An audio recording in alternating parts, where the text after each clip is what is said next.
1, 2, 3, come on!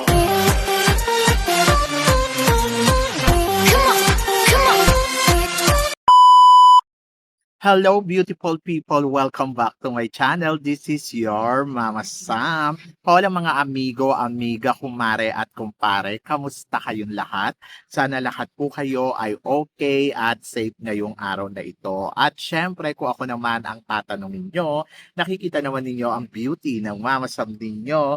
Fresh overload pa rin, di ba? Ganyan talaga kapag umiinom ka ng maraming vitamin C plus kumakain ka ng maraming banana dahil sa banana, mas nakakaloka ang kagandahan ng mamasam ninyo. Charot.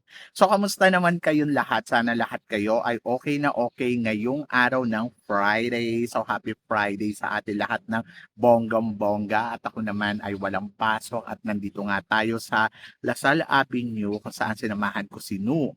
And then, ayun, so dito na rin tayo nag-vlog dahil feel ko ang ambience, nakita naman ninyo, ang daming puno, tapat yan ng Starbucks. And then, I feel good, oh, di ba? So, ang bongga. So, paminsan-minsan lumabas tayo para, alam mo yon, makita din naman ninyo yung place na meron dito, oh, di ba?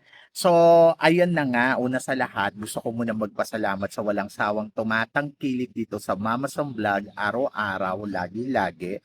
Maraming salamat po sa pagmamahal at support na binibigay ninyo. At hindi lang yan syempre, sa lahat naman ng makasolid na makamamasam dyan na laging tumututok dito, maraming salamat guys sa inyong lahat, sa pagtambay ninyo, sa pag-comments ninyo, appreciate po. Kaya naman ngayong araw na to, marami akong hatid na chika sa inyo na talaga naman, oh my gosh, magtataas ang kilay ninyo ng bonggam-bongga sa mga pag-uusapan natin ngayon. Kaya guys, wag na nating patagalin ang ating mga chika.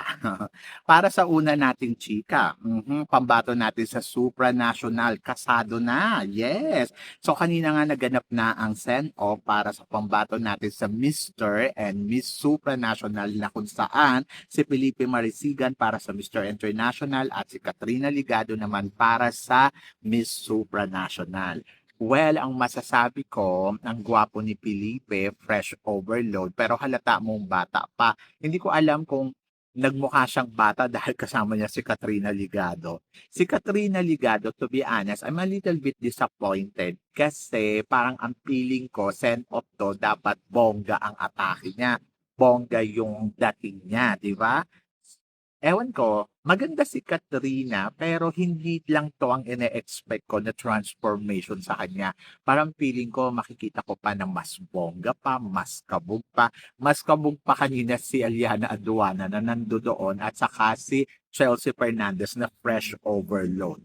Hindi ko alam dahil ba stress itong si Katrina dahil papalapit na yung kanyang laban or hindi lang talaga siya nakapag-prepare ng mas maaga. Ayun yung sinasabi ko sa mga candidates na dapat laging prepared, laging, alam mo yung paghandaan yung laban, lalo na ang haba ng panahon na hinintay niya. So, hindi ko alam kung ano ang magiging eksena niya sa competition or maaaring rush lang siya kanina pero pagdating sa competition baka naman bumigay o bumongga ng bonggang-bongga. But abangan natin. But for now, hindi talaga ako natutuwa sa nakita ko sa kanya. Parang ano ba ate, send off mo to. Dapat ikaw yung pinaka-diyosa sa lahat. Dapat ikaw yung pinakamaganda. Dapat yung suot mo kabog, yung mga ganon. Pero hindi ganon yung nakita ko. Anyway, so good luck kay Katrina Ligado at syempre magtiwala na lang tayo sa anuman ang ipapakita niya sa competition. Ayoko naman maging harsh sa kanya dahil mag-start na yung laban niya. Pero syempre 'di ba, bilang candidates na naghihintay tayo ng kabog, eh syempre, nag-expect ka na kabog din yung ipapakita niya. Si Felipe naman, halatang hindi pa siya sanay sa pageant, pero gwapo si Felipe, ang fresh. Actually, nagmukhang auntie nga si si Katrina Ligado yung magkasama sila. But laban yan at tiwala sa mga pambato natin sa Mr. and Miss Supranational. So, ngayon pa lang, congratulations and good luck, di ba? And then, para naman sa sumunod natin, chika, pambato ng Myanmar sa Supranational, naghanda na rin ng bonggam-bongga. So ito na nga, talagang hindi na mapipigilan, no? Talagang laban kung laban na ang mga candidates dito sa supranational. Ayan, yung nakaraan, Cambodia, ngayon naman Myanmar. So ano bang masasabi ko sa candidates nila? Sa lalaki, hindi ko makita yung charisma na tinatawag, yung appeal. Pero malay mo, bumongga yan sa competition. And then, ito namang Miss Supranational nila, ang tingin ko sa kanya, para siyang girl next door. Oo. Ganun yung dating sa akin. Para siyang girl next door, mga artista, artistahin yung beauty. Pero hindi ko alam kung ano ang eksena nila. Pero parang mas nabubonggahan ako sa pambato ng Myanmar. Oo. Pambato ng Indonesia. Indonesia malakas no? At saka syempre sa Philippines. Pero pagdating sa Myanmar, parang ewan ko, feeling ko may El Tocuyo silang dalawa ng bonggang-bongga. But tingnan natin. Oo, malay mo. Meron pala silang ibubuga na mas bongga, di ba? And but good luck sa kanila and wish all the best sa pambato ng Myanmar and let's see. And then, para naman sa sumunod nating chika, eto nga, pambato ng Cambodia sa international stage, kasado na rin. So, eto na nga. So, inilatag na ang pambato ng Cambodia para sa Miss World, Miss International at saka sa Miss Supranational. Anong chika ko dyan? Ang chika ko dyan ay magaganda naman sila in fairness. So parang ito yung mga beauty nila, yung alam mo yung nakikita natin noon na binibining Pilipinas natin, yung parang hindi pa tayo pumapasok sa semifinal sa mga beauty pageant, gano'n na gano'n yung nakikita ko sa mga candidates na to. Pero alam mo yon may tiwala ako na siguro sa tatagal pang panahon, makukuha na ng Cambodia yung mga placement sa mga pageant. Dahil yung mga pinapadala nila ngayon, alam mo yon na marunong na eh. Oho. Pero siguro yung kumpiyansa, tapos yung tinatawag na sash factor, ayun eh, ayun yung kulang. Pero tingnan natin kung sino sa kanila ang maglalaro sa international stage. Malay mo si Cambodia, si Miss International Cambodia kung mabog. And then si Miss World, malay mo kung mabog. Mga confident naman sila pero parang hindi mo pa talaga nakikitaan ng potential na kakabog na ng todo-todo sa international stage. But tiwala and let's see in the future, di ba? So good luck sa pambato ng Cambodia sa international stage at let's see kung ano yung ipapakita nila, di ba? At para naman sa sumunod nating chika, pambato ng Myanmar sa Miss Cosmo. Matindi daw at mas malakas daw ang laban. Anong chika mo dito? Ang chika ko dyan ay hype. Hype si Miss Cosmo. Yung alam mo yon ngayon pa lang, sobrang ingay, alam ko yung experience niya sa Miss Grand, ayun yung isa sa mga parang nagdadala sa kanya para sa laban na 'to. Yung alam mo yun, para mas umingay, mas mapag-usapan. Pero kung akong tatanungin mo, mahinang kalibre. Oo, hindi ko makita na alam mo yun na parang katulad talaga ng mga nananalo ng Miss Cosmo na very intelligent yung dating. Actually, hindi nga dapat matakot si Bella Ismael sa kanya kasi si Bella Ismael, Diyos ko may ibubuga pagdating sa Q&A. Eto, Diyos ko Lord, ang sagutan nito pang Miss Earth. Oho, yung alam mo yon, ito yung tanong, ito yung sagot. Oh, ganon. A to Z, ganon. Pero, syempre, magtiwala tayo sa ipapakita niyang lakas, ingay, dahil syempre yung kanyang national director alam naman natin na gagawin ng lahat ng makakaya para mag-penetrate ang kanilang pambato ng bonggam-bongga sa international stage. Naniniwala ba kayo? Ako naniniwala ako dyan. Sus ko Lord. Ayan din yung ginawa niya sa Miss Grand. Tapos yung hindi nanalo yung alaga niya, ayun, nagwala sila ng bonggam-bongga. Pero, sabi ko nga, abangan natin kung ano yung ipapakita kasi ngayon pa lang kumpiyansa na sila na alam mo yung mag-play sila ng bonggang-bongga. Nung nakaraan nga naka-top 5 sila na hindi natin inaasahan eh. So hindi rin imposible na mag-top 5 to at manalo, di ba? But hindi ako nalalakasan sa kanya. Yung sasabihin mo yung Calibre Queen. So, yung nag-host na nga lang siya sa Miss Universe Myanmar, di ba? Parang the way kung paano siya magsalita, yung ini-interview niya si Bea Milan. Anyway, so good luck sa kanya. At malalaman natin yan kung ano magiging eksena niya sa Miss Cosmo. Baka gawing first runner-up. Ganon, di ba? So, nakikita ko baka gawin tong first runner-up kasi si Thailand and then si Philippines and then ngayon si Myanmar. Feeling ko first runner-up pwede. But alamin natin in the future, di ba? And then, para naman sa sumunod natin, chika, eto nga, matinding tapatan daw para sa Reyna Pilipinas. Dahil Alexi Brooks and Patricia Lorenzo Diaz ang maglalaban para sa MGI All-Stars Queen. So, anong masasabi mo dito? Well, ang masasabi ko dyan ay magaganda silang lahat. Tulad nga na sinabi ko kanina sa live ko, si Patricia Ann Lorenzo, meron siyang bala sa competition na to dahil yung beauty na meron siya. Maganda si Patricia Ann Lorenzo, nakita ko siya in person, tapos ayan, tapos alam mo yon yung determination niya talaga nandoon at magaling din sa Q&A. So, yun naman yung laban niya. Talagang marunong din tong kumuda, marunong din tong sumagot. And then, pagdating naman kay Alexi Brooks, syempre, ako, kampante ako na siya ang mananalo MGI All-Stars. Bakit? Paano naman kasi, Diyos ko naman, kung ikaw yung organization, dapat alam mo kung paano pumili ng kandidata na alam mong ilalaban mo na marunong gumawa ng ingay sa kompetisyon. So, syempre, si Alexi Brooks, alam natin na iingay ang pangalan niya dahil syempre dati siyang Miss Globe. Miss Eco, dati siyang Miss Eco title. Tapos syempre lalaban sa MGI All-Stars. Doon pa lang mapag-uusapan na siya ng bonggang-bongga na hindi lang sa Pilipinas kundi sa buong mundo. And then of course, aabangan dahil syempre kung ano ang kalibre na ipapakita niya. Pwedeng manalo, pwedeng matalo, or it's depends sa sitwasyon na magiging competition nila sa MGI All-Stars. Ano pa ba? Siyempre dapat tutukan din yung magiging eksena ng kandidata.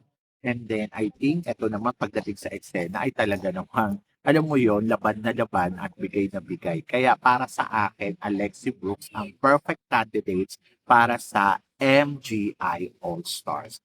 And then tignan nga natin kung ganun nga ang mangyayari. Tignan nga natin kung ibibigay nga kay Alexi or etong si Patricia Ann Lorenzo, matatalo niya si Alexi Brooks pagdating sa competition. Are you excited, guys? Dapat ma-excite ka, di ba? So, depende yan. Depende sa magiging galawan, depende sa magiging eksena. Pero ako, kumpiyansa ako kay Alexi Brooks talaga.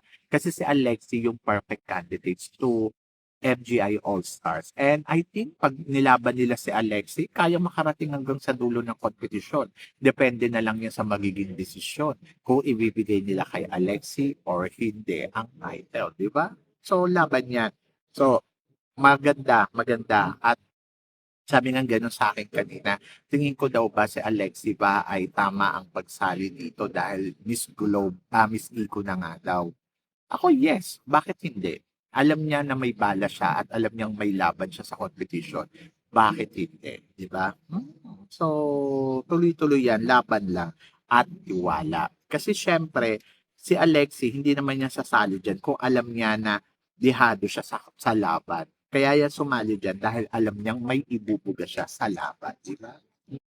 And then para naman sa sumunod natin, chika, Miss Universe Philippines na si Bea Melandendorski pumirma na ng kontrata sa bench.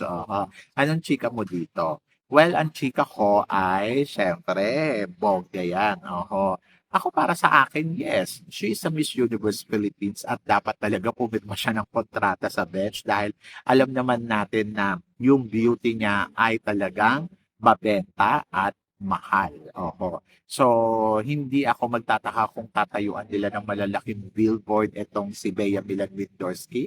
At tignan naman ninyo ngayon ang mga eksena sa bench, di ba?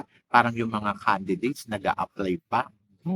Yung mga bagong aspirant model ng bench, parang isa-isa sila nag-a-apply samantalang itong si Bea Milan ay special treatment.